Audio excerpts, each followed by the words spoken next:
पूर्णिया का क्या, पप्पू का क्या, तो दिल भी जीते, आशीर्वाद भी मिले, मैं किस मुंह से जाऊंगा। और तब जब पूर्णिया कभी हराता नहीं और हमेशा पूर्णिया मेरे पीछे पागल की तरह खड़ा हो जाता है, और साल भर सलाम पूर्णिया प्रणाम पूर्णिया के बाद और गरीबों के इतने पागलपन के बाद तो मेरे लिए आत्महत्या ही न होगा, सुसाइडल ही न होगा। सलाम पूर्णिया प्रणाम पूर्णिया, ये बोलते हुए पिछले कुछ दिनों से पूर्णिया सीट से ही नामांकन भरने की जिद पर अड़े रहे पप्पू यादव ने आखिर अपनी जिद पूरी कर ही ली। अपनी कांग्रेस पार्टी से मायूसी मिलने के बाद आरजेडी के हिस्से में गई पूर्णिया सीट को पाने के लिए पप्पू यादव ने उसे हासिल करने के लिए तमाम जुगत लगा डाली थी, लेकिन जब बात नहीं बनी तो उन्होंने निर्दलीय उम्मीदवार के तौर पर ही पूर्णिया से अपना नामांकन भर डाला। इसे लेकर वे कुछ जज्बाती भी दिखाई दिए और अपने इस कदम को जनता की आवाज बताकर जस्टिफाई करने की कोशिश भी की।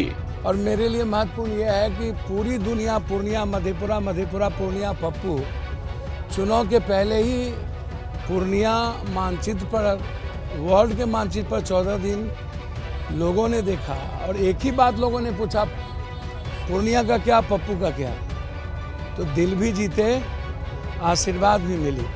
और पूर्णिया के हर माँ और बहनों का आशीर्वाद भगवान की तरह जो मुझे मिला, मुझे अब कुछ नहीं चाहिए। और यही बात मैं लालू यादव जी से हाथ जोड़ करके मैंने कहा। कल भी ये बात हुई कि मधेपुरा चले जाओ, मैंने कल भी कहा कि एक बार नहीं 2-2 बार मधेपुरा हराया, मैं किस मुंह से जाऊंगा।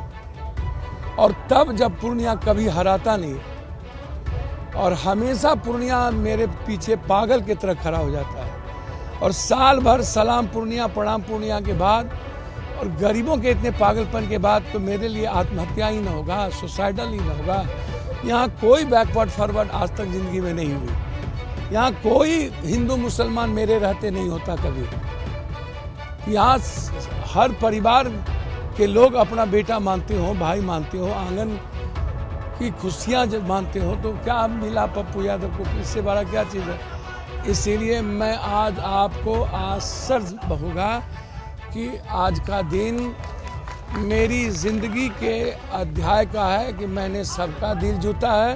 पप्पू यादव बेशक पूर्णिया से अपना मोह भंग नहीं कर पाए और कांग्रेस से होते हुए भी निर्दलीय पर्चा दाखिल कर आरजेडी के लिए बतौर चैलेंजर मैदान में उतर आए हों, लेकिन उन्होंने साथ ही कांग्रेस में अपनी आस्था और लालू यादव से आशीर्वाद की आशा जताई है। मैं इंडिया गठबंधन की मजबूती के लिए काम करूंगा, चाहे वो लालू यादव जी की दोनों बच्ची हो, वहां भी जाके मदद करूंगा।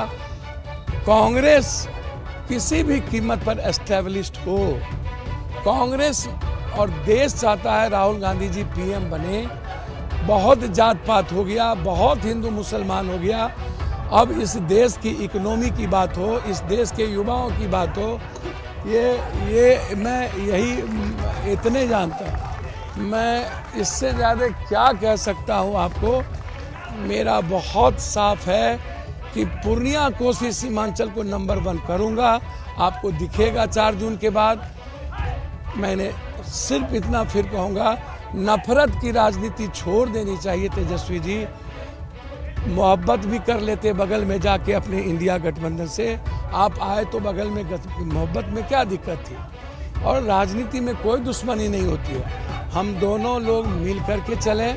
हम इतना ही कहेंगे, हम दोनों का सपना कोसी सीमांचल का विकास होना चाहिए।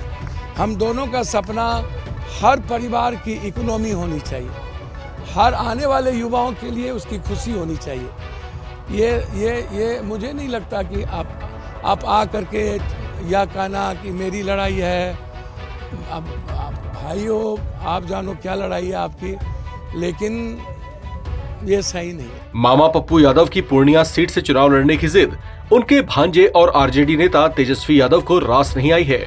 इस बारे में जब उनसे सवाल किया गया तो तेजस्वी यादव ने एकदम से उखड़कर जवाब दिया और कहा कि जो हमारे साथ नहीं है वो बीजेपी के साथ है। आपको बता दें कि पप्पू यादव ने कुछ समय पहले ही कांग्रेस में अपनी पार्टी का विलय किया था और कांग्रेस की टिकट से पूर्णिया सीट से चुनाव लड़ने की उम्मीद लगाए बैठे थे, लेकिन कांग्रेस ने इंडिया गठबंधन सहयोगी आरजेडी को ये सीट देकर उन्हें जोरदार झटका दिया था। इस खबर में फिलहाल इतना ही। बाकी अपडेट्स के लिए आप बने रहें एनबीटी ऑनलाइन के साथ।